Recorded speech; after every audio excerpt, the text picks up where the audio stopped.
In this video, I want to share with you an overview of Quranic studies and where they're at the moment in the West and the different approaches there are. And I'm going to share with you in a second a video. You can watch it here. It'll go straight into the video. It's about 8 minutes long. It's produced by the University of Nottingham, and they're interviewing a chap called Dr. Holger Zellington. He's an academic at Cambridge University, also a professor in Germany. He's a Quranic scholar, and he very helpfully outlines broadly the three schools of thought that currently exist in Western scholars. One is the traditionalist school, and this is an approach by Western scholars that pretty much sees every verse in the Qur'an having a precise location in the Prophet Muhammad's life. And then another school is the revisionist school, which finds little or no connection with the traditional Islamic version of the history of the events.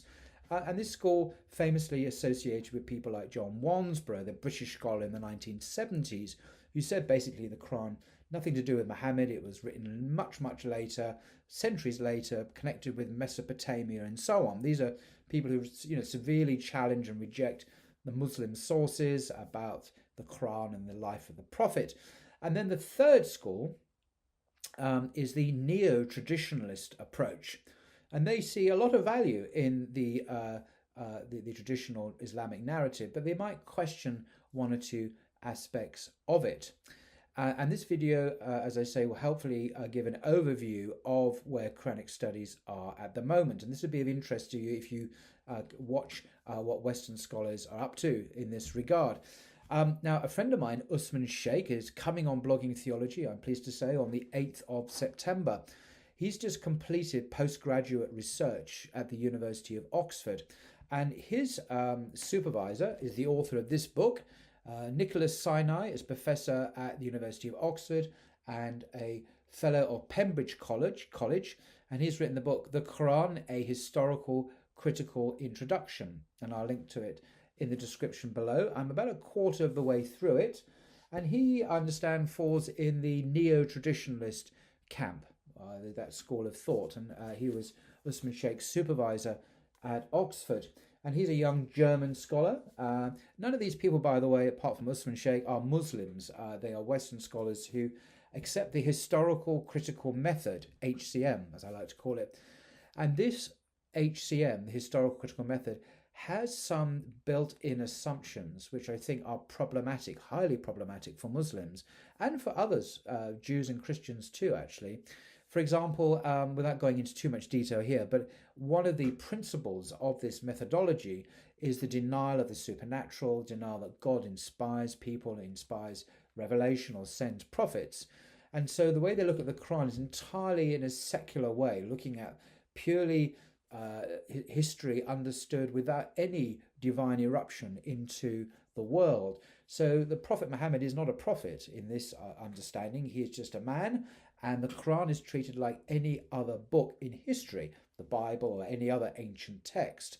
Now, this is obviously highly problematic from a Muslim position. However, there are many, as I've been reading, many interesting observations and insights still to be gained from the historical critical approach. So I actually do recommend this. It's the level is aimed at a kind of undergraduate level, I guess. I found it quite challenging as a relative newcomer to some of this scholarship, but it's absolutely fascinating and lots of gems of knowledge in here.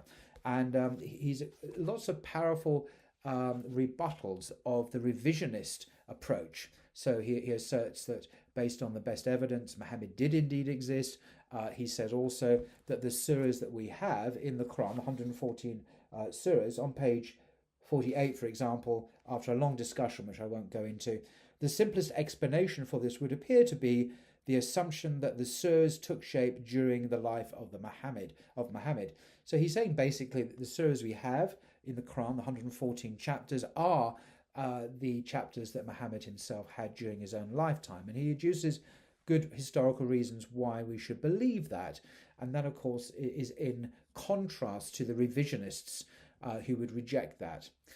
So he mentions, coming back now to the video I'm about to show you, Dr. Holger mentions other fascinating projects that are underway. He talks about the Corpus Coranicum, nice Latin phrase there, This is a bunch of scholars in Berlin, in Germany, and there's a massive online project to produce a scholarly edition of the Quran online. It talks about that and other schools of thought based in America and so on. I won't go into all that. It says 8-minute video, very accessible, and I hope you enjoy it as much as I did. Till next time.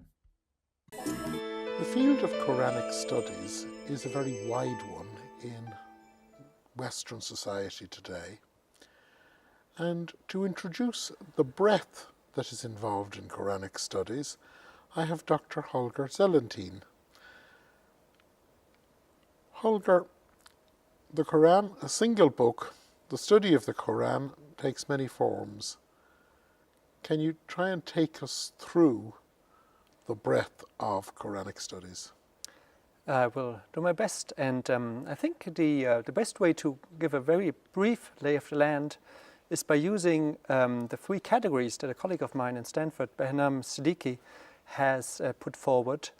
He argues, well, there's basically within the Western schools 3 approaches to the Quran. The first being traditionalist, the second being revisionist, the third being neo-traditionalists. Now, what he means by that is that the traditional study of the Quran approaches the Quran through Muslim tradition, through the traditions attributed to the Prophet Muhammad, through the traditional way in which the individual surahs are related to the life of Muhammad, and to other early Muslim traditions. Now, the key factor here is that the Quran is attributed exactly word by word to the Prophet and to specific moments in his life. And that is the traditional school, and for the most part, Western, even critical scholars have followed that broadly. They've constructed the Quran as being partially given in Mecca, partially in Medina, and have even found a way to give an internal sequence of the surahs. And that is what is called here traditionalist. Now, the revisionists were a school that basically was brought into being by this work of Wansbrough, a British scholar, who said, well, if you look at the Quran, we cannot really use the Muslim sources. We have to discard any of the Muslim evidence, and we have to maybe look at its origins, say, hundreds of years later in Mesopotamia. A quite radical move. He was a very smart scholar, and he has lots of interesting insights, but of course he went a bit too far, as people tend to do. And this revisionism, meaning to radically take the traditional Muslim narrative out of Quranic studies, has probably found its peak in the famous book by Patricia Crone and Michael Cook, called Hagerism, which also tried to discard the traditional evidence and to reframe the Quran as a much later document. That is so revisionism in its purest. Of course, any Western scholar who does not accept the traditional narrative is somehow revisionist, because one revises what is being put forth. The third category, therefore, is very interesting. It is the neo-traditionalists, which would say, well, you know, the people like Wansbrough and Crone had good reasons to go too far, but they went way too far.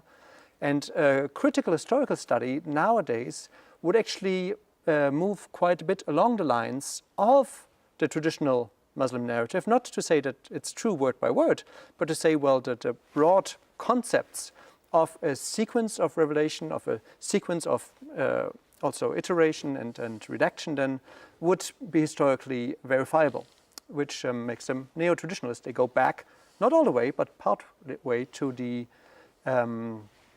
way that the Quran has always been understood.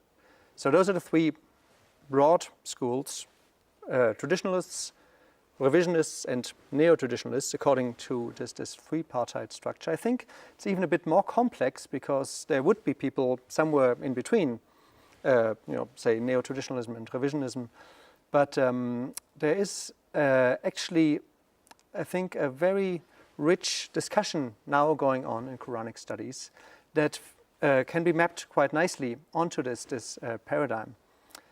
And the 3 schools that probably are the most active today are one, a school around the project of the Corpus Coranicum in Berlin, initiated by Professor Angelika Neuwirth and founded with the Brandenburgische Akademie der Wissenschaften.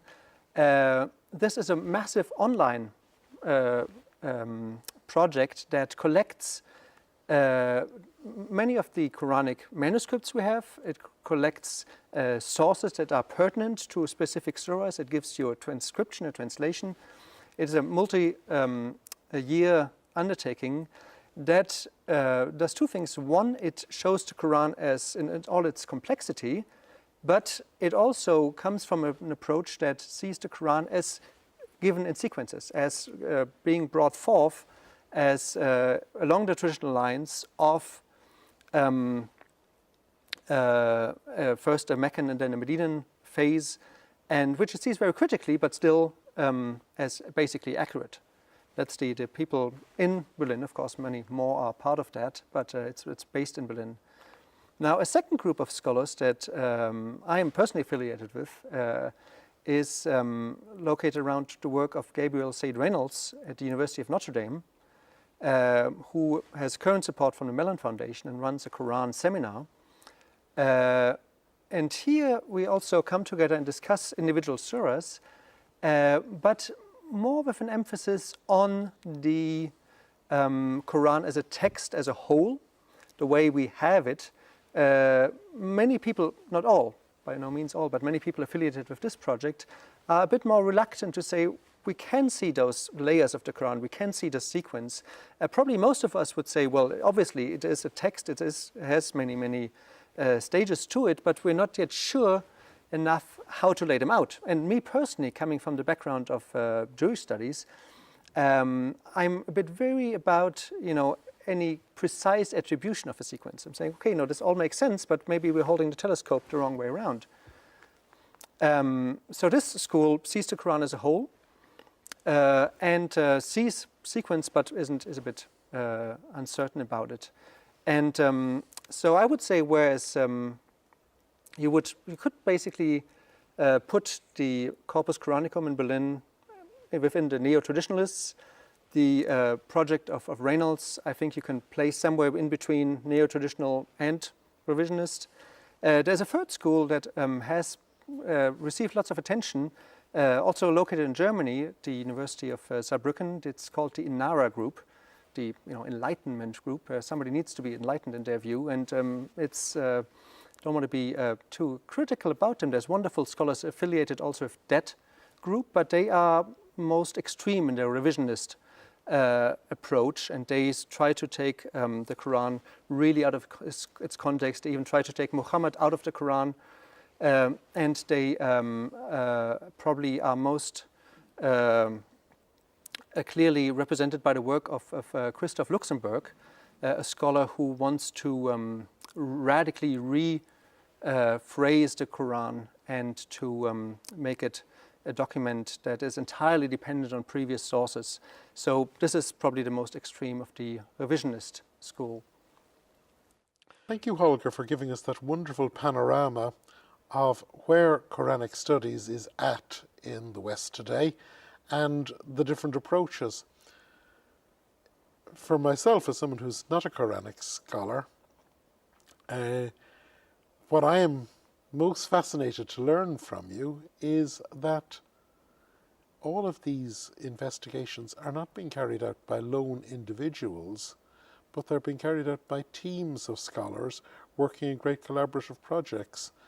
And, well, in Christian studies, we've seen that in things like the Jesus Seminar, but it's still a way of working that so few of us are actually involved in. So thank you, number one, for giving us the overview of Quranic studies, and thank you for scholars in other areas of theology and religious studies for maybe calling to mind that we too should be working in teams. Absolutely. Thank you.